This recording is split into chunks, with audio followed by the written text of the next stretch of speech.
Salve ouvintes do podcast Mesa de Debates.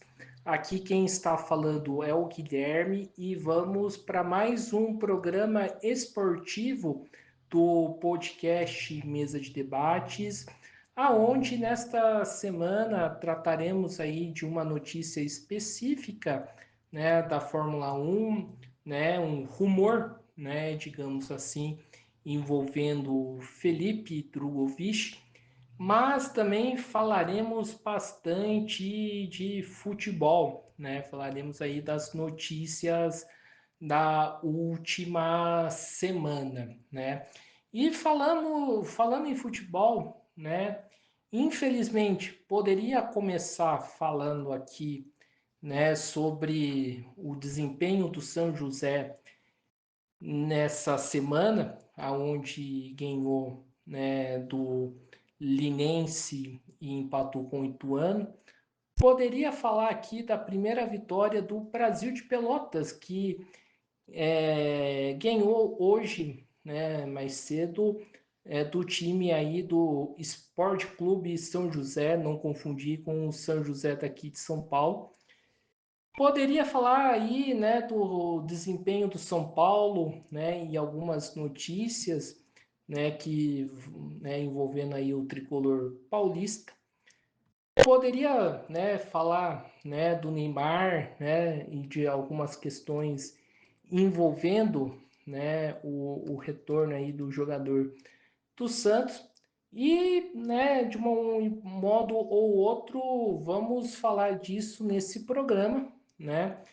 Desenvolver tudo isso, mas infelizmente a gente vai ter que conversar um pouco mais sobre violências entre as torcidas organizadas, né?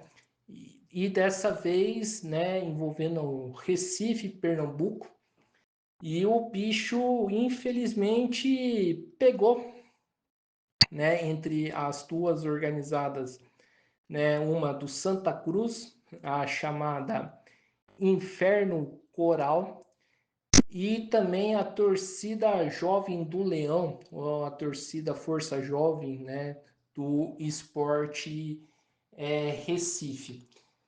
Vamos lá, né? Primeiramente, o que demonstrou, né, no dia de ontem foi a verdadeira barbárie, né, com torturas, né, físicas, torturas assim humilhantes e degradantes, que eu não vou ficar é, relatando aqui o que exatamente aconteceu, porque, né, acho que todo mundo sabe, né, quem acompanha esporte viu o que aconteceu e não vale a pena ficar reproduzindo aqui, mas foi uma coisa, né, mais um episódio triste e lamentável envolvendo as torcidas organizadas, né?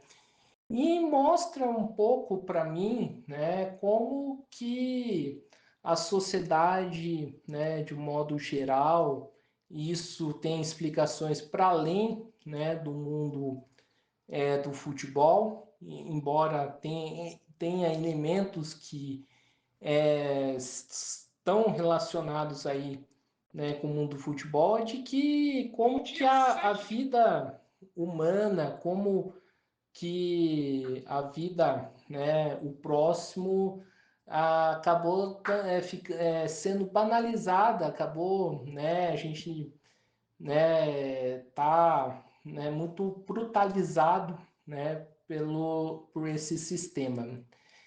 Tem alguns outros elementos, né? O pessoal pode, né, falar que esse tipo de coisa sempre aconteceu entre as torcidas organizadas, mas sinceramente eu acho que, né, essa lógica que as torcidas têm, né, de ficar se pegando um com o outro em avenidas, estradas, né, a chamada pista, tem que acabar, né? Porque chegou a um nível, né, de violência que, né, é impossível né, mudar essa lógica e isso tem que partir de dentro, né, das próprias torcidas, né?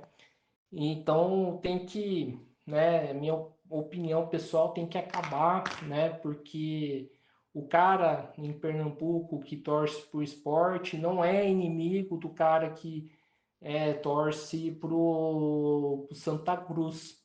E isso, né, tem que acabar, porque senão vai estourar para uma coisa muito pior. Como eu acho que vai acontecer, né? Porque o que o poder público, né, não entende nessa questão é que estão se alimentando, estão tá formando aí um precedente muito perigoso para, né, aprofundar a guerra entre as torcidas, né? Lembrando, né, que esse ano mesmo, desculpa, no ano passado aconteceu o triste episódio, né, do atentado da torcida Mancha Verde contra a Máfia Sul. E conforme eu expliquei aqui, né, as torcidas elas têm costume de fazer alianças, né, com torcidas fora do estado. E hoje existe duas principais alianças, né? A primeira aliança é do Punho Cruzado, da qual a Independente, a Dragões, né, do São Paulo fazem parte, também fazem parte a torcida jovem do Flamengo, a torcida do Esporte, a torcida Máfia Azul, né? E aqui não vou, né, entrar nos poréns de cada aliança, que acho que não vem ao caso, e também a torcida Camisa 12 do Inter. E temos também a aliança Dedo pro Alto, né, que é a aliança formada entre a Mancha Verde, Calocura do Atlético Mineiro, Mancha Verde do Palmeiras, a torcida, né, Jovem Fasco, né, do Fasco da Gama, e outras torcidas como do Grêmio e também a Inferno Coral do Santa Cruz, né? E, e é o segundo episódio de violência grave que ocorre, né, nesse cenário das torcidas que conhecendo a lógica, né, e acompanhando as redes sociais, e acho que o poder público, né, deveria passar a acompanhar mais as redes sociais aí do mundo, né, da torcida, porque, gente, né, é de fácil acesso, né, o incrível, né, é que é de fácil acesso e parece que o poder público não tem, né, não acompanha. E, e a gente sabe que vai, né, alimentando um ódio, uma raiva que vai ser descontada futuramente, né, quando as torcidas se encontrarem. E aí a gente sabe qual que vai ser o resultado disso, né? Então é um negócio que começa, mas se deixar, infelizmente, não vai ter fim. E quem paga por isso é o espetáculo, né?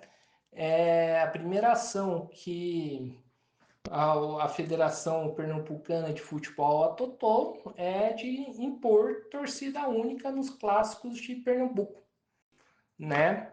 E se a coisa desandar, vai acabar, né? Toda a festa que tem que continuar dentro das arquibancadas. Enfim, quem perde, no final das contas, com, né, essa barbárie, né, que ocorreu no Recife, é o próprio futebol brasileiro. Mas conforme eu falei, tem outras coisas aí para serem tratadas, né? Não somente a questão aí desse triste episódio, e falar um pouco daí do São Paulo Futebol Clube, né, e dar algumas opiniões polêmicas envolvendo aí o tricolor paulista, da qual muita gente, né, não vai gostar muito, né, do que eu vou falar. O São Paulo, né, conforme eu falei, contratou o Cedric Soares e transferiu dois jogadores aí do Porto que já estava, né, um deles estava quase certo que isso iria acontecer. Trata-se aí do lateral direito Moreira, né, que foi cedido ao Porto na questão aí das negociações para trazer o Wendel, né, do São Paulo. E o William, o William Gomes acabou indo também, né, nessa negociação. E aí, gente, o seguinte, eu vi, né, muita gente reclamando, porque como assim, que absurdo, né, o Moreira, né, ter na negociação, né, para o Porto. Meus amigos, vamos lá.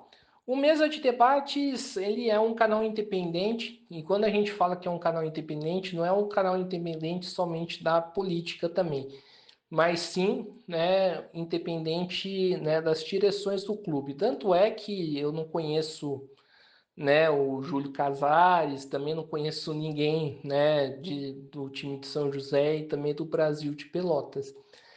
Mas eu acho que tem algumas coisas que é crítica e tem algumas coisas que eu acho que cheira um pouco histeria, né? A gestão do Júlio Casares é totalmente criticável? É.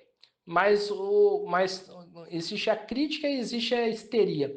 Falar que foi um erro, né, o São Paulo ter cedido um jogador como o Moreira para o time do Porto, aí eu acho que é uma coisa meio histérica. E por que que eu falo disso? Porque, né, o Moreira é um jogador que está um ano sem jogar porque está machucado, né? E como que a gente vai utilizar um jogador que está machucado, que não tem ritmo, que quebra fácil, né? Por mais que o Moreira tenha feito uma ou outra, né, grande partida, mas, né, a gente sabe que a coisa não funciona assim, né? Tá muito tempo machucado e não vale a pena o São Paulo ficar segurando um jogador desse tipo, né? Novamente colocando, eu acho que tem várias falhas aí, né? Da gestão Júlio Casares, né? Algumas posturas que eu acho que errada, né? Que ele faz, como querer sumir quando o time tá ruim e só aparecer quando o time tá bom. Mas eu acho que a gente tem que ter um mínimo de ponderação. E quando fala ponderação, não é moderação nas críticas, é ser preciso, ser correto na hora que for criticar. Então, para mim, não foi um erro, né, ter cedido o Moreira, assim como também é totalmente compreensível na situação atual do São Paulo ter que ceder o William Gomes, principalmente no momento onde tem uma safra boa vindo da base, que é mais promissora do que o Igor Gomes já fez. O Igor Gomes, não, o William Gomes. O Igor Gomes, agora que foi jogador de São Paulo, agora do Atlético. O William Gomes que fez algumas boas partidas, mas em algumas outras, né, eu acho que foi bastante nulo, né, bastante mais ou menos. E para trazer um jogador como o Wendel, né, eu acho que eu acho que valeu a pena colocar o William Gomes na negociação, uma vez que o São Paulo não está com essa bola toda, né, devido a N fatores. E falando em São Paulo, né, comentar aqui o desempenho de São Paulo nessa semana. São Paulo que ganhou da Portuguesa no finalzinho e de virada por 2-1, colocando o time reserva. E nesse jogo vale a pena pontuar aí o primeiro gol do Rian Francisco como no time principal do São Paulo, né? O Rian Francisco que fez o gol no finalzinho contra a Portuguesa. Porém, no clássico Sansão, na Vila Belmiro, São Paulo perdeu de 3-1. Né? São Paulo aí que marcou o primeiro gol com o Lucas, né? Tomou a virada aí no segundo tempo e tomou o terceiro gol. Foi o jogo que parece que deu tudo errado para o São Paulo. A zaga do São Paulo não jogou nada. O Zubeldia mexeu errado no time, né? As substituições. Eu tinha que deu tudo errado para o São Paulo. É motivo para crise? Não, mas é um motivo de sentar e aprender com os erros, né? Para poder avançar e não cometer em outras partidas mais decisivas. Então, né, é um jogo que é bom para aprender e não fazer de novo o que foi feito. Então, essa aí é a minha posição em relação à questão, né, do jogo de ontem, São Paulo e Santos. O Santos que trouxe o Neymar, né? E reacendeu um debate que eu acho que é interessante colocar aqui, né? Eu vejo muitas pessoas falando: ai, mas se o Neymar jogar contra o meu time, eu vou torcer para o Neymar fazer gol no meu time. Ai, mas torcer para o Neymar, o Brasil inteiro tá torcendo para o Neymar. Meus amigos, né? Vamos ser bem sinceros. A única torcida que tem que estar feliz, né, com o retorno do Neymar é a torcida do Santos. Eu não tô feliz com o retorno porque eu sou São Paulino. E, né, falar que vai torcer pro Neymar contra o próprio time, aí me desculpa, né? É o fim, né, da essência do futebol, né? É o famoso futebol Nutella. E falando aí de futebol Nutella, futebol raiz, né? Dia 8 de fevereiro teremos aí, depois de muito tempo, o clássico Prapel no Gauchão 2025. E eu vi aqui alguns comentários que vai ter no estádio Boca do Lobo, né, o estádio do clube do Pelotas, uma ala mista, né? Isso desagradou algumas torcidas e desagradou inclusive a torcida, né, Esquadrão Chavante do Brasil de Pelotas. O problema o que não é colocado que é o seguinte: essa ala mista, né, no estádio do Boca do Lobo, que não sabe ainda se vai ter ou não, trata-se aí de uma ala, né, destinada para torcidas, né, com portadores de T21, né, mais conhecido popularmente no Brasil e no mundo, torcidas com síndrome de Down. Né, a torcida Chava Down, né, do Brasil de Pelotas, né, vai estar presente. Também a torcida do Pelotas também tem uma torcida, né, com portadores aí de síndrome de Down, né, e não vejo nenhum problema, né, dessas torcidas, né, estarem juntas, né, num lugar seguro, né, num lugar, né, propício para esses torcedores assistirem o jogo. Isso não significa que o torcedor comum vai ter que estar presente como torcida mista. Não, não é isso, né? Então, pelo menos o que eu entendi disso. Então, não estão quebrando o futebol raiz aí, né? Então, conforme eu falei, dia 8/2, um dia antes do meu aniversário, que é no dia 9, vai ter aí um clássico, né, do Prapel, né, Brasil de Pelotas contra o Pelotas, Talvez aí é o segundo ou terceiro maior clássico do Rio Grande do Sul.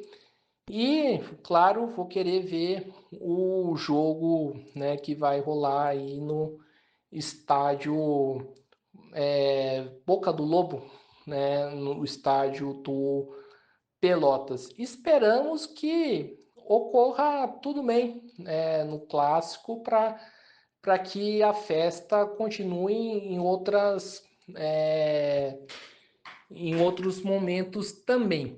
E falando de Brasil de Pelotas, o Brasil de Pelotas ganhou, né, finalmente do Esporte Clube São José, né, o chamado Zequinha, no estádio Bento de Freitas por 1-0.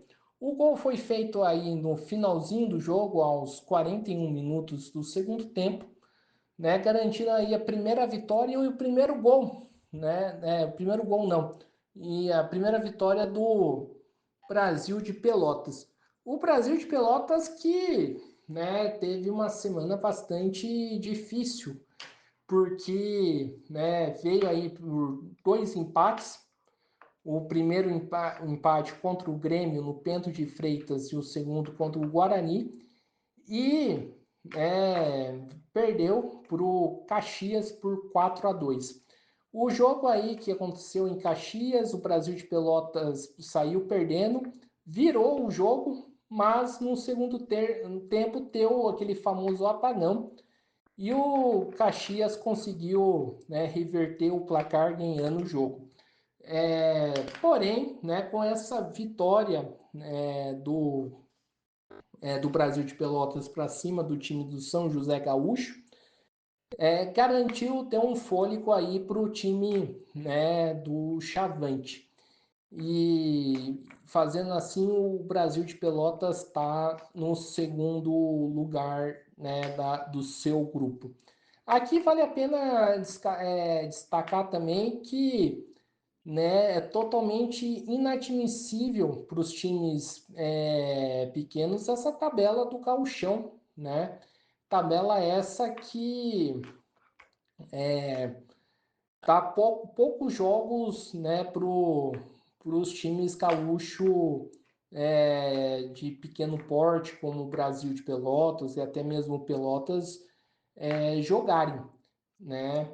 E qualquer, né, sequência de empate ou derrotas pode prejudicar bastante esses times pequenos, como, né, prejudicou o Brasil de Pelotas, que reverteu um pouco essa situação, e o né, e prejudica aí outros times como o próprio Pelotas, ou seja, não é injustificável, mas tem um Mundial do meio do ano, mas a gente sabe que nem o Grêmio nem o Inter vão participar desse Mundial, então assim, não tem muita justificativa essa tabela, né, que prejudica os times pequenos. Mas mesmo assim, uma vez colocada, o Brasil, os times têm que se virar nos 30, né? E dando sequência aqui na nossa programação, falar do São José, dessa vez o São José Esporte Clube daqui de São Paulo. O São José que ganhou do time do Linense por 3-0 no estádio Martins Pereira na quarta-feira e empatou, né, com o Ituano lá em Itu por 1-1. Vamos lá falar aí dos jogos. Eu estive presente, né, no Martins Pereira quarta, né, acompanhando o jogo do São José contra o Linense. A primeira impressão que eu tive que o São José entrou devagar, entrou desligado e entrou uma certa medida lento, né, contra o time do Linense. O time do Linense, nos primeiros 15, 20 minutos, jogou até melhor, né, do que o São José. Depois teve uma evolução, o São José que achou o gol, né, de falta no primeiro tempo, né, 1-0. E numa falha do goleiro, né, marcou aí 2-0 e fechou o caixão aí do Linense 3-0. Lembrando aí que teve uma expulsão, né, do jogador do Linense, que é importante relatar aqui também. Mas, de qualquer maneira, apesar aí, né, de não ter conseguido manter uma boa constância, foi um bom resultado, principalmente aí no segundo tempo, e né, é importante colocar com um homem a mais em campo, o São José conseguiu jogar bem, né, conseguiu aí se impor, e 3 pontos aí bastante importante que para o São José, né, na classificação.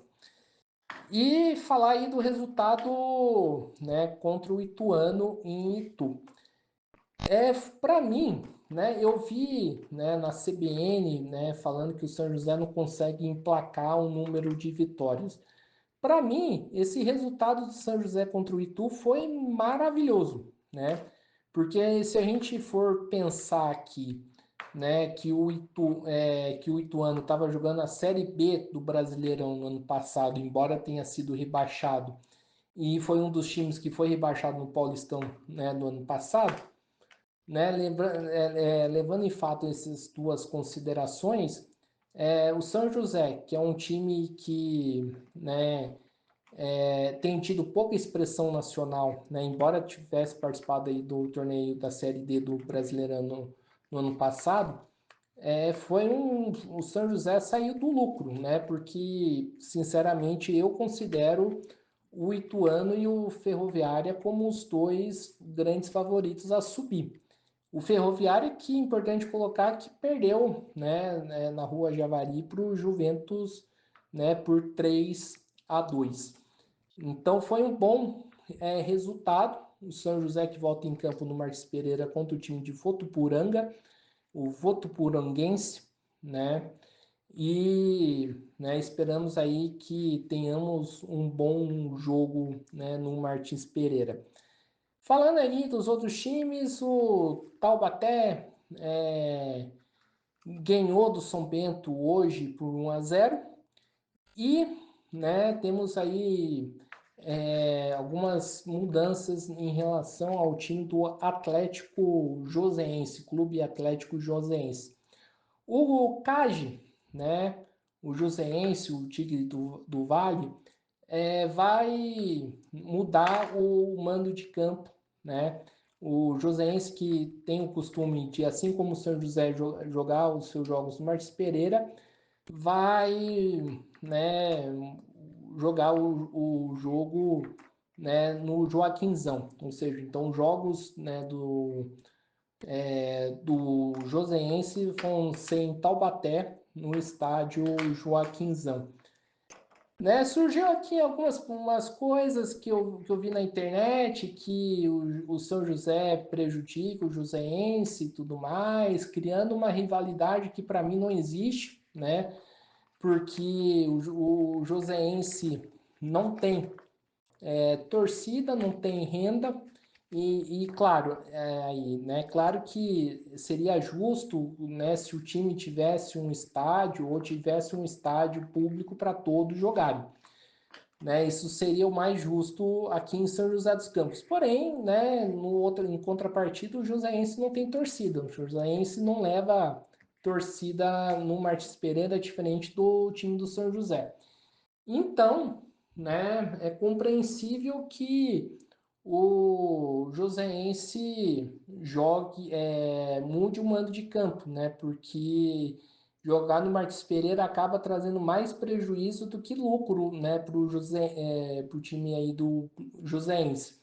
E acaba, né, claro, desagradando o dono do Martins Pereira, que é, né, pertencente aí ao grupo Oscar, né, que é a SAF do São José.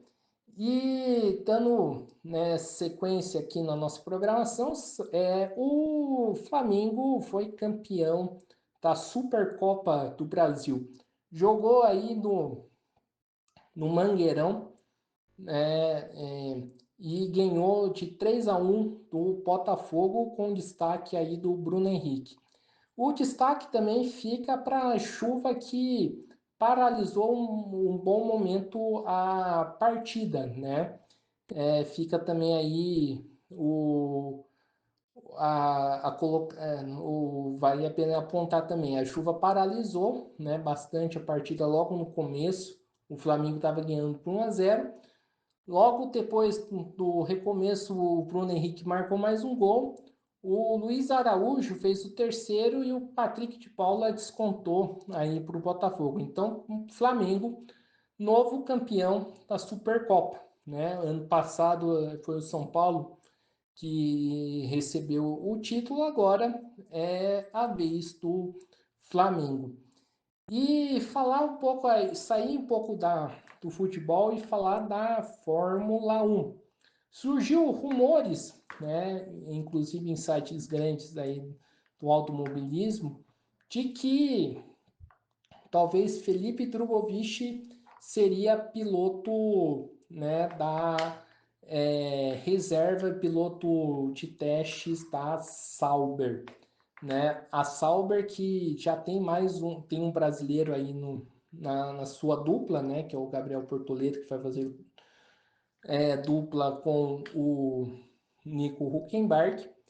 E a Sauber estaria, né, descontente com o desempenho aí dos seus pilotos de teste, seus pilotos reserva, e vai, né, resolver mandar todo mundo embora e, né, um dos cotados aí a chamar é o brasileiro Felipe Drugovich. Vamos lá, né? Na Fórmula 1, até o momento que o pessoal não bateu o martelo, se trata de um rumor. Mas analisando aí o rumor, né, aí no que foi colocado, é uma boa para o Felipe Drugovich, né? Uma vez que o Felipe, até o presente momento, tem um bom relacionamento, né, com o Gabriel Portoleto, mas para além disso, né, a gente sabe que a Sauber é uma equipe de transição que futuramente vai virar uma equipe de fábrica, que é a Audi, né? Então, né, é melhor para o Felipe estar numa equipe, né, que vai virar uma equipe de fábrica do que continuar, né, na Aston Martin, onde não está tendo muito, não está virando nada aí para ele. Lembrando que o Nico Hülkenberg é um piloto que, né, já é experiente, já com bastante idade, né, então a chance de aposentar é muito grande. É um piloto que, né, se fizer alguma bobagem, acho que a Sauber tira ele. Então tem mais chances do Felipe Drugovich estar presente no grid futuramente, né, na Sauber do que na Aston Martin, uma vez que a Aston Martin tem o Alonso que não se aposenta logo, o Lance Stroll é filho do dono, e a Aston Martin está aí com planos de querer Max Verstappen né, e até mesmo contratar o Tsunoda, né, uma vez que vai usar motores Honda. Então é isso aí, já falei demais. Não se esqueça de se inscrever aqui no Mesa de Debates, né? Para além de acompanhar o programa esportivo, tem notícias, matérias, programas e entrevistas e coberturas, né, da questão política. Se inscreva aí no canal, acompanhe a gente nas redes sociais. Um forte abraço e fui!